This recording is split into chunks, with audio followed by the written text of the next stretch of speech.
Voilà, Jérôme Béglé, mort de rire. Non. Vous en pensez quoi de ce baromètre? C'est une vaste blague. C'est une vaste blague parce que je peux pas vous laisser dire ça. c'est l'entreprise elle-même qui va définir l'instrument par lequel elle veut être jugée.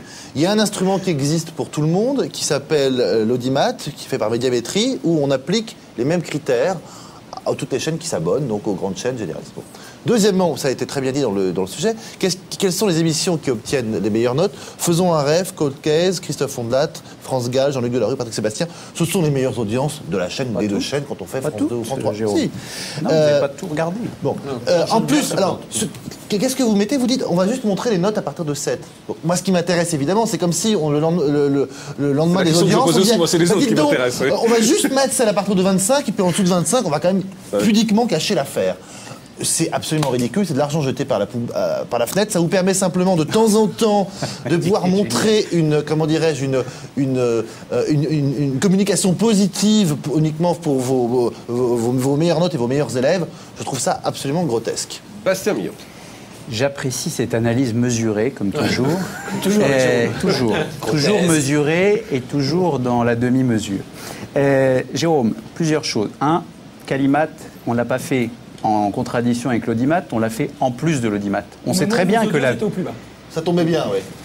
Simon, ce baromètre, il a été lancé par un ancien président de France Télévisions. Les gouttes de on m'a donné mes gouttes avant, tout va très bien, mais j'ai envie d'être précis avec vous parce que... Non, pas du tout, tout va très bien. Témoignez, tout va bien. Tout va bien, donc, alors allons-y.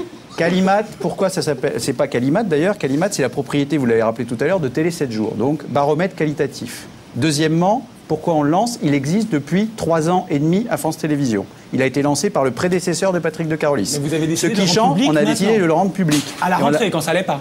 Dès qu'on a pris la première communication à la rentrée, on a dit qu'on le rendrait public. C'est Patrice Duhamel qui l'a annoncé. Ensuite, vous expliquiez, ils mettent que les bons élèves, etc. On vous sait quand même suffisamment malin, vous les journalistes médias, et d'ailleurs certains l'ont déjà fait, pour aller chercher dans les petites pages de vos hebdos télé favoris et de dire, bon alors là on a la liste de tous ceux qui ont fait plus de 7 sur 10, comme c'est que les primes et les deuxièmes parties de soirée, tout observateur, aussi zélé que vous l'êtes, a la possibilité d'aller regarder en disant alors est-ce que ça c'est dans le baromètre? Oui, non, oui, non. Pourquoi ne pas tout publier? Ça prend 5 minutes. Il en reste très peu, Bastien, quand vous regardez. Il en reste très peu. Eh ben, c'est tout à non, c'est bien le problème de France Télévisions, c'est quand même ce côté un petit peu, cette autosatisfaction. Tout le monde. Ta carrière.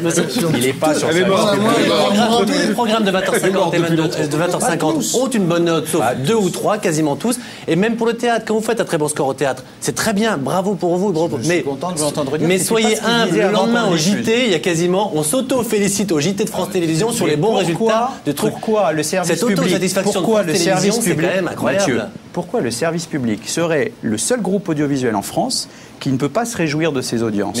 Quand Direct 8 diffuse des matchs de foot qui font une très bonne audience, vous n'avez jamais entendu Direct 8 se féliciter des bonnes audiences des matchs de foot? Quand TF1 fait des très bons scores avec JT de France 2 le lendemain quand même, aux 13h. Bravo à tout le monde pour... C'était un événement. Rien à dire. Quand vous êtes Vous imaginez Pernod vous imaginez Pernod dire bravo aux experts hier soir, on a fait 40. Ouais. Vous aurez remarqué que c'est bien, comme le jury de la Nouvelle Star, c'est alternatif, mais il ne faut jamais se laisser massacrer. Donc, on va y aller point par point. Jérôme, vous dites il n'y a que les bons. Mais parce qu'il a dit plein de choses. Il a dit il n'y a que les programmes qui font de l'audience qui sont dans le Calimat. Faux.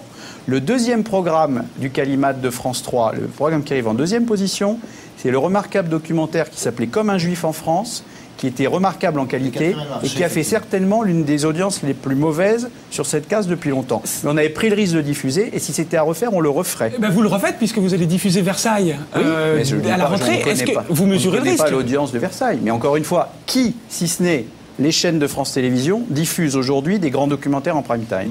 Est-ce que c'est pas notre intérêt? Ce baromètre qualitatif n'a d'intérêt que si les mêmes critères sont appliqués à la concurrence. On pourra dire à 10 000 téléspectateurs. La concurrence peut le publier. Il faudrait que ce soit fait exactement avec les mêmes instruments, avec la même forme de sondage, et qu'on puisse dire, écoutez, j'estime que les programmes de France 2 me satisfont plus que le même programme de TF1. Jérôme, je vais vous donner un scoop. L'Institut sérieux qui réalise ce truc fait la même chose pour TF1. Oui, c'est votre instrument. Cet outil.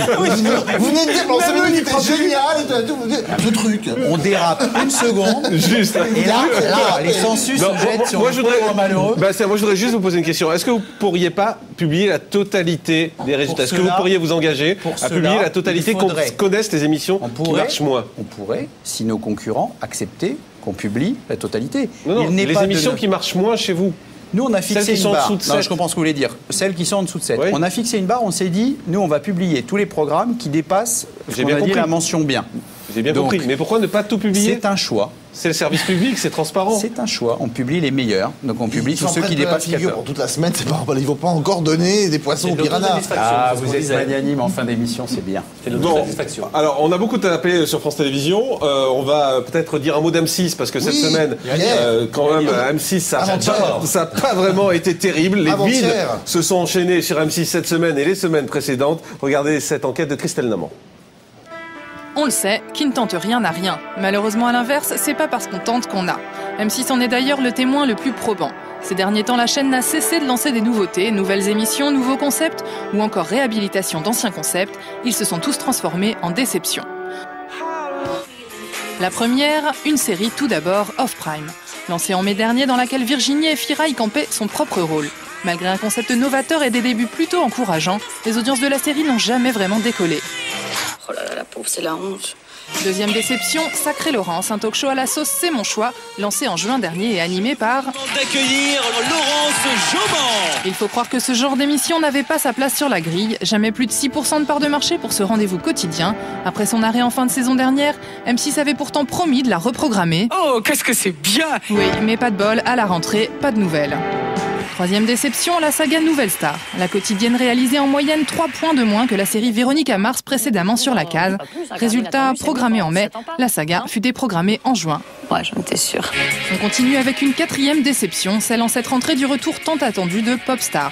Alors que les 3 premières éditions avaient cartonné, celle-ci en quotidienne a rarement dépassé les 7% de part de marché. Autant dire, pas terrible. Et pour tenter de sauver cette case d'Access Prime Time en perdition, il fallait du lourd. M6 a donc sorti Top Model 2007, mais même combat. Laquelle prendra ma place? Les chiffres sont restés inchangés, Top Model se transformant en Flop Model, signe donc la 5e déception d'M6.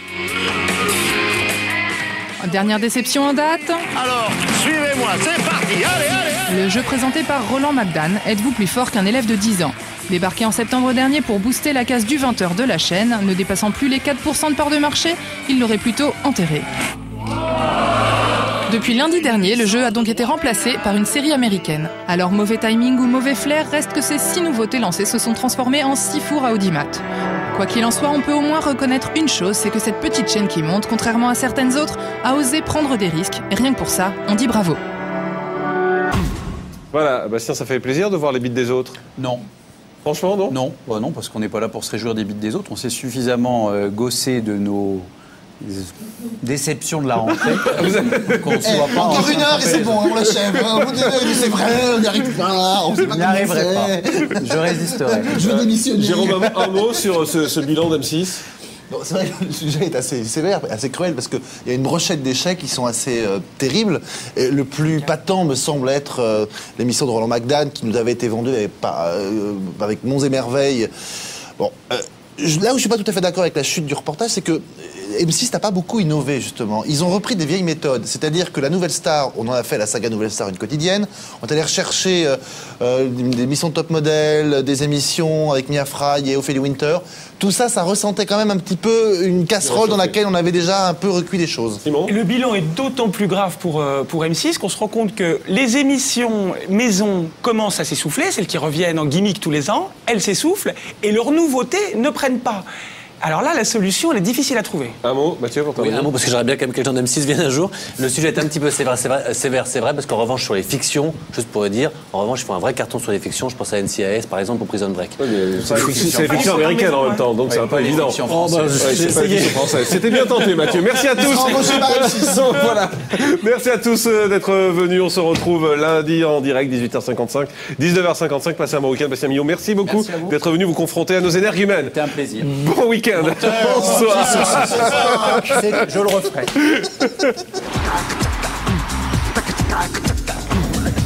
tac.